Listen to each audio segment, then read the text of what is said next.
Happiest day my darlings. எல்லாரும் எப்படி இருக்கிறீங்கள்? இது உங்கள் சடாஸ். ஓகேம்மா, இன்றைய நாள் அமோகமாக உங்களுக்கு எல்லாருக்கும் அமையட்டும். அதுக்கு முதல் ஒரு சின்ன தாட். ஓகே, ஸோ இன்றைக்கு நான் சொல்ல வர்றது உங்களுடைய குடும்பத்தில் நீங்கள் பிள்ளைகளை வளர்க்கும் போது மரியாதையை சொல்லி கொடுத்து வளருங்க. சின்ன வயசுலேருந்தே மரியாதையை சொல்லி கொடுத்து வளருங்க.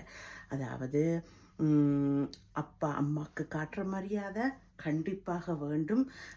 அதே மாதிரி சகோதரங்களுக்கு இடையிலையும் அந்த மரியாதை தொடர வேணும், அதை சொல்லி கொடுக்க வேண்டும். அதாவது அக்கா, அண்ணா, தம்பி, தங்கையண்ட அவங்களுடைய அந்த அந்த முறையை சொல்லி கூப்பிட பழக்கி கொடுங்க. அக்காண்டா பேரை சொல்லி கூப்பிட பழக்கி கொடுக்காதீங்க, முறையை சொல்லி கூப்பிட. அக்காண்டு வாய் நிறைய, அண்ணாண்டு வாய் நிறைய, தம்பி என்ற தம்பிண்டு வாய் நிறைய, தங்கை என்ற தங்கைண்டு வாய் நிறைய. தம்பி தங்கைகளுக்கு வேணுமெண்டா அக்கா அண்ணா பேரை சொல்லி கூப்பிடலாம், ஏன்னா அவங்க இளையவர்கள். ஆனால் மூத்தவர்களை, அட்லீஸ்ட் மூத்தவர்களை அவர்களுடைய உறவுகள், அதாவது அக்கா அண்ணா என்று வாய் நிறைய சொல்லி கூப்பிட விடுங்க. அவங்கள தட்டி கொடுங்கள். அப்படி சொல்லும் போதெல்லாம் தட்டி கொடுங்கள். அவங்க பேரை உபயோகித்தால் அதை நீங்கள் கண்டியுங்கள். இல்லை, இது உங்கள் அக்கா, நீங்கள் பேர் சொல்லக்கூடாதுன்று. எந்த நாட்டில் நாங்கள் வாழ்ந்தாலும் இது எங்கள் மரபு இல்லையா? பெரியவங்களுக்கு மரியாதை கொடுப்பது எங்களுடைய மரபு. ஸோ அந்த மரபை நாங்கள் கடைப்பிடித்தே ஆக வேண்டும். அது பிறகு பிறகு அவங்க வளரும் பொழுது அந்த மரியாதை தொடர்ந்து கொண்டே போகும். இது நான் என்னுடைய லைஃப்பில் என்னுடைய சகோதரர்கள் என்னை ஒரு நாள் பேரை சொல்லி அழைத்ததில்லை.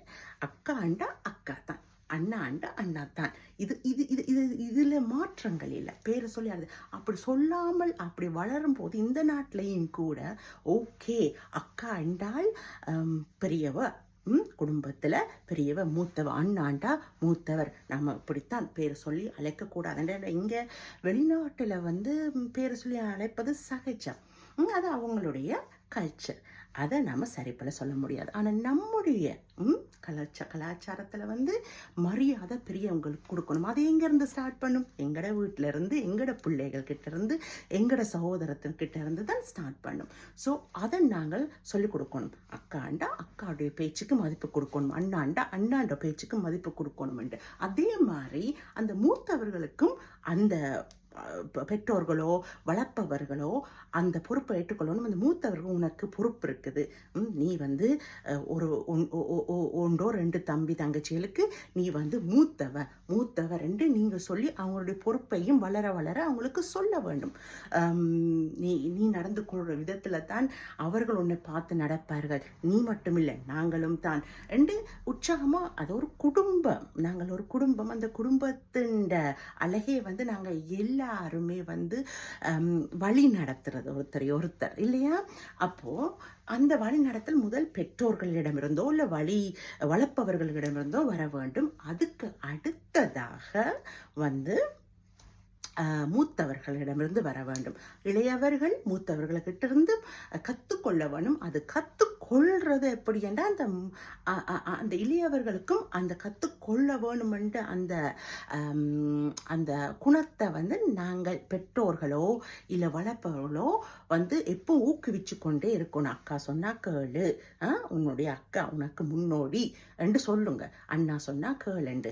அது ஒரு பெரிய ஒரு பாசிட்டிவான ஒரு அவுட்கம்மை மோஸ்ட்லி தரும். சரியா? நான் இது எல்லாம் எப்போவுமே நாம் நினைப்பது மாதிரி நடக்காது. ஆனால் மோஸ்ட் லைக்லி அந்த அவுட்கம் பாசிட்டிவாக வரலாம். அதை தான் நான் சொல்ல வரேன்.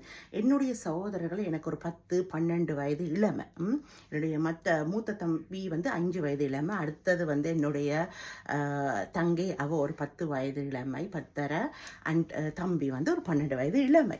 இந்த இளமைக்கு நடுவில் இன்றைக்கு வரைக்கும் அவங்களுக்கு எவ்வளவு தெரிந்தாலும், உலக நடப்புகள் தெரிந்தாலும், நான் சொன்னேன்டா ஒரு விஷயம், அதை மரியாதையாக கேட்பாங்க. இதுக்கு வந்து என்னுடைய பெற்றோர்கள் காரணமாக இருந்தது. அந்த டைமில் இருந்து வளர்க்கும் பொழுதே அக்கா இது அக்கா இது அண்ணான்ட்டு சொல்லி பேரை சொல்லக்கூடாதுன்னு சொல்லி அக்கா அந்த மரியாதை கொடுங்கன்னு சொல்லி அது அவர்களுக்கு தான் அந்த பெருமை சாரும். ஆனால் அதுக்கு பிறகு நாங்களும் ஒரு அக்காவா அண்ணாவா நாங்கள் இருக்கும்போது நாங்கள் முன்னோடிகளாக இருக்கணும்னு நாங்கள் மனசில் நினைச்சு நாங்கள் எங்களோட பெற்றோர்கள் அப்படி சொல்லி தான் வளர்த்தவ எங்களை நீ நீ நீ முன்னோடி நீ மூத்தவ அப்படின்ட்டு. தென் அதுக்கப்புறம் நாங்களும் அந்த எண்ணங்களை நாங்களும் நீங்கள் ஒரு அக்காவாக இருந்தீங்கன்னா அண்ணாவாக இருந்தீங்களா நீங்கள் ரிலேட் பண்ணக்கூடும். அந்த பொறுப்பை நீங்கள் எடுக்கத்தான் வேண்டும். நம்ம வெளி உலகத்தை திருத்துறதுக்கு முதல் வெளி உலகத்தை வழி நடத்துறதுக்கு முதல் நாங்கள் எங்களுடைய குடும்பத்தில் நாங்கள் சரியாக இருப்போம், வழி நடத்துவோம். ஒரு குடும்பத்தை நாங்கள் உருவாக்கினா ஒரு சொசைட்டி தானாக உருவாகும் இல்லையா? ஸோ மரியாதைன்றது ரொம்ப அவசியம். இன்றைக்கு வரைக்கும் என்னுடைய தங்கைக்கு 30 வயசு ஆயிடுச்சு. இன்றைக்கும் அக்கா கூப்பிட்டா உடனே அடுத்த நிமிஷம் வந்து நிற்பா. அது பயத்தால் இல்லை, அது மரியாதையால், வளர்ந்த மரியாதையால். நாங்கள் முன்னோடிகளாக இருக்கணும்.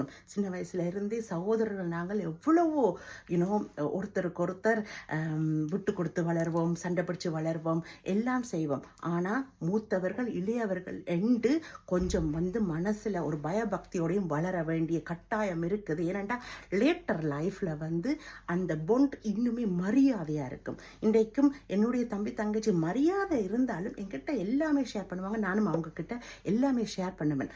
மரியாதை இருக்கிறதால வந்து அந்த இணைப்பு குறைஞ்சிட போகிறது கிடையாது, இன்னும் கூடும். அக்கா வாராண்டா இப்போ கூட வந்து சோஃபாவில் இருந்தாங்கன்னா எழும்பி வேறொரு இடத்துக்கு போவாங்க. நான் இருக்கிற சோஃபாவில் இருந்தாங்க இந்த ஃபேவரட் பிளேஸில். ஆனால் அதே சமயம் நாங்கள் எவ்வளவோலாம் நீங்கள் பார்த்துருப்பீங்க தானே, இப்போ இந்த வீடியோஸில் போய் வெளியே போவோம், சிரிப்போம், வீட்டில் வந்து சிரித்து கதைச்சி உரையாடுவோம், எல்லாம் மனசார உரையாடுவோம். ஆனால் மரியாதையோட உரையாடுவோம். ஸோ அந்த மரியாதை வந்து சின்ன வயசுல இருந்தே அது வந்து உருவாக்கப்பட வேண்டும். ஏன்னா அவங்க குழந்தைகள், சின்ன பிள்ளையில வளர்க்குறது பெரியவர்கள் எங்களின் கடமை. வழி நடத்துவது. ஒரு கட்டத்துக்கு பிறகு அவங்களுடைய சுய புத்தியோட அவர்கள் வளர்ந்த குணங்களோட சரிப்பிலை தெரிந்து அவர்கள் வந்து தங்களுடைய வாழ்க்கையை வந்து கையாளுவார்கள். ஓகே, இன்றைய தாட்ஸ் வந்து இது முக்கியமாக நான் சொல்லணும்னு ஆசைப்பட்டேன். நான் எப்பவுமே சொல்லுவேன் ஒரு ப்ரவுட் அக்கா, அதுக்கப்புறம் நான் ஒரு ஒய்ஃப். ஸோ அந்த ரீதியில் வந்து என்னுடைய தம்பி தங்கச்சியோட இந்த அளவுக்கு எனக்கு ஒரு பாசிட்டிவ் ரிலேஷன்ஷிப் இருக்கிறது வந்து இதனால தான். ஃபர்ஸ்ட் என்னுடைய பெருமை, இந்த பெருமை என்னுடைய பெற்றோருக்கு சாரும், அடுத்தது என்னுடைய தம்பி தங்கச்சிக்கும் சாரும். அதை வந்து இந்த வெளிநாட்டில் இவ்வளோ ரைட்ஸோட வாழ்கிறவங்களுக்கும் இன்றைக்கு வந்தாலும் நானோ அத்தானோ வந்தாலோ உடனே எழும்பி அடுத்த கொஞ்சம் ஒதுங்கி அந்த பக்கம் போய் உட்காந்து எங்களோட கதைப்பாங்க. ஒருக்கா கூப்பிட்டா அடுத்த உடனே வாரணமக்கா என்று சொல்லுவாங்க, அக்கா அத்தான். இந்த மரியாதைகளை நாங்கள் இளைய தலைமுறைக்கு சொல்லி கொடுத்தாக வேண்டும். Okay, have a beautiful day. Take care, my dears.